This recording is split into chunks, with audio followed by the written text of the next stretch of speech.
Good evening. Thank you for joining us tonight at 6. I'm Rolly Hoyt. And I'm Marlisa Goldsmith. Violent crime in Little Rock has been top of mind for a lot of us this year. We are under a state of emergency because of it. City leaders say illegal guns are fueling the crisis, and nationally, a type of illegal weapon, the ghost gun, drew notice from the White House. THV 11's Jay Jackson looks at the role they may be playing on our streets. So a ghost gun is a manufactured firearm that doesn't consist of a serial number. It can be made at home.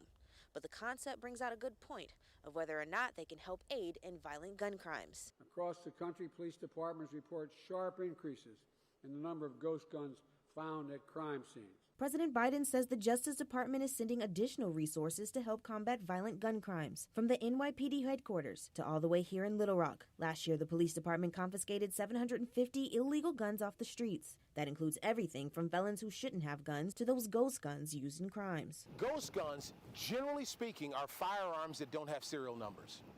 Now, the question is that illegal? Absolutely not. It can be. Corey Valentine with We the People Defense. He says for law-abiding citizens, ghost guns are just homemade guns. The law allows for a minimum of 20%, meaning 20% of that firearm has to be manufactured or put together, assembled by the owner. That firearm has to stay with the owner. But with websites where people can purchase other gun parts to create their own firearms, criminals can then sell and use firearms that can't be traced. So legally, guns can come 80% complete, but unlicensed buyers have to assemble the final 20. Valentine says the guns as a whole aren't the problem. There's just a lot of fear, the fear of firearms, the fear of crime. But when the fear of crime transcends the fear of firearms, people are going to go get firearms. He says at the end of the day, there's not a gun problem. There's a people problem. In reality, it's not a serial number that determines if a person chooses to take someone else's life or not.